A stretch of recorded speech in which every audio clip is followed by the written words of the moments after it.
They keep saying that gold prices now are spiking like they have back in the late 1970s and early 80s. There's no comparison. Back then, America was the world leader in many, many different ways. Those days are gone. Once it finds a solid base over $4,000 an ounce, it's going to keep going up. Same with silver. One country after another talking about building up the war against Ukraine. These wars build up again. It goes back to gold. It's the number one safe haven asset in the world. And if you didn't have these cryptocurrencies, gold would be $6,000, $7,000 an ounce now. And it goes higher than that. You can see it go to 10,000.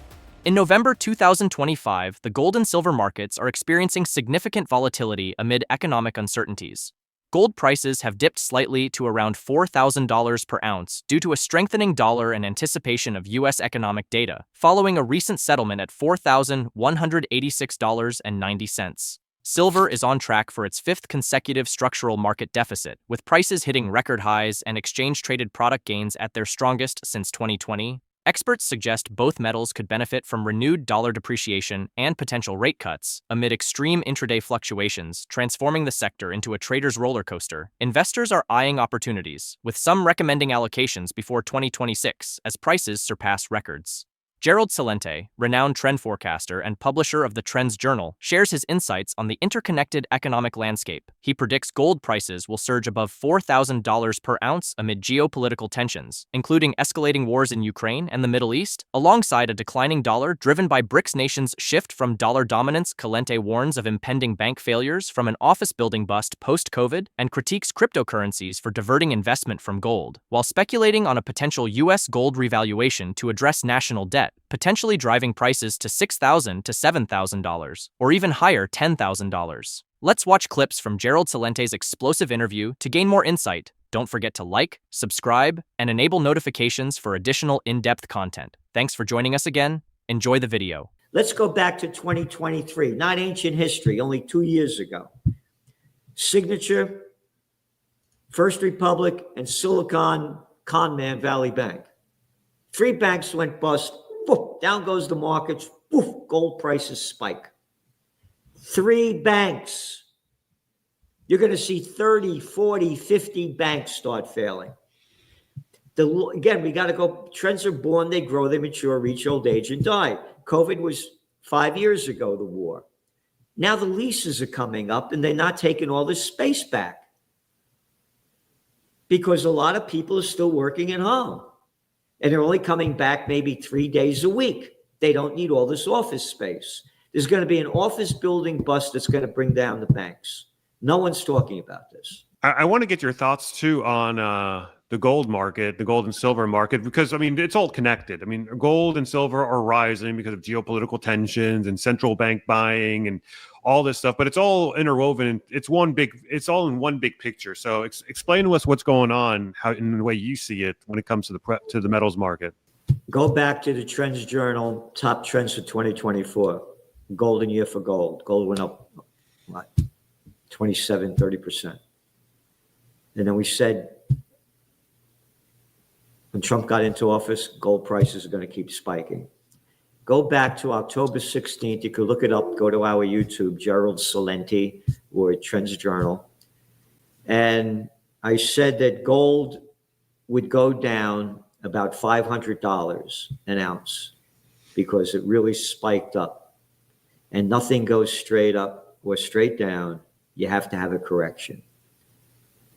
The next day, gold hit $4,379 an ounce. That was the top.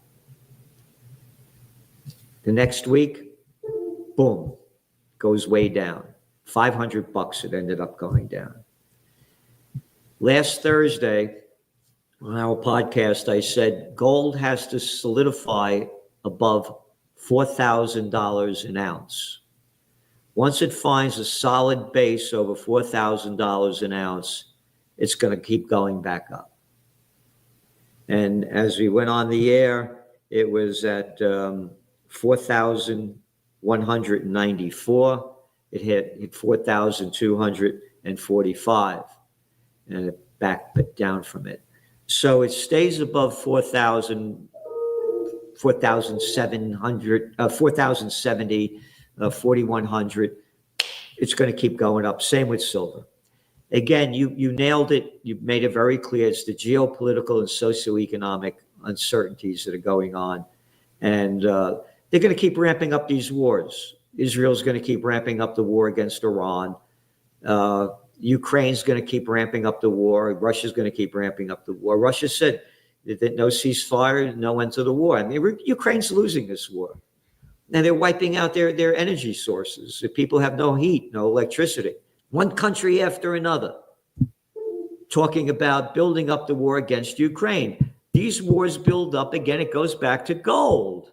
It's the number one safe haven asset in the world. And if you didn't have these cryptocurrencies, gold would be $6,000, $7,000 an ounce now. And now you go back to Trump when in 2021, 2020. Oh, I hate Bitcoin. Oh, it's killing the dollar. Oh, Bitcoin's terrible. Hey, but now my family's in it. Oh, what's the guy? Witkoff, Jerkoff, Lutnick, the other guys in his cabinet, his kids are in the business. Trump's kids are in the business. They're in the business. Well, what did Trump get from the crypto people when he was running for office? $100 million? Oh, what happened when he got his inauguration? Tens of millions of dollars? So the team is in there. They're going to do everything they can to drive the prices up. That's the way we see it. It's not what you like, what you want, what you wish for. It's what is. You go by the facts. They keep saying that gold prices now are spiking like they have back in the late 1970s and early 80s. There's no comparison. Back then, America was the world leader in many, many different ways. Those days are gone. You look at, I forgot the numbers, but China's GDP, India's GDP back then, it was nothing. And now it's like $20 trillion, China's GDP. You look at the Brics, they've had enough of dollar denomination. And it's going to be the death of the dollar. And gold is dollar based. So again, the lower interest rates go down, the deeper the dollar falls. The deeper the dollar falls, the higher gold prices go, because it's cheaper to buy in other countries as their currencies are going up. And again, the death of the dollar is coming.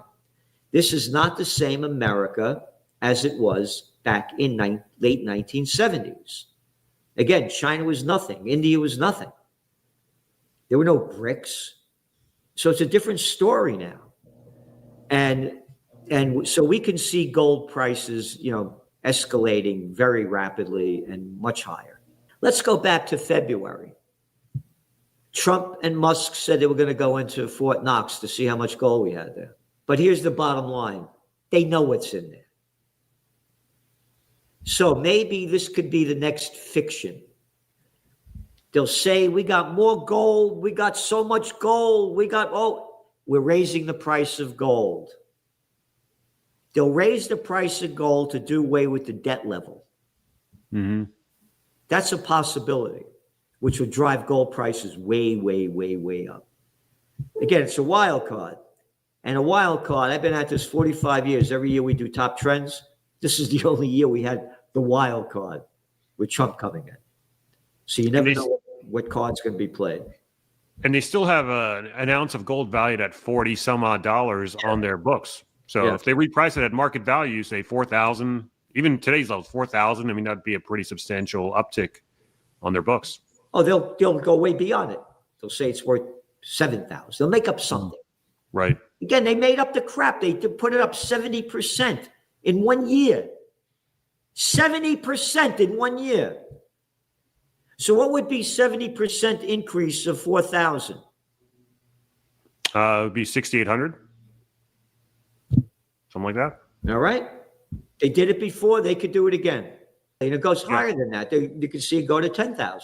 In conclusion, gold prices hover around $4,000 per ounce, reflecting persistent volatility fueled by geopolitical tensions and a declining dollar. Silver trades near $50.85 per ounce, bolstered by central bank purchases that have doubled net acquisitions since 2022, with institutions like those in Russia and India leading the surge.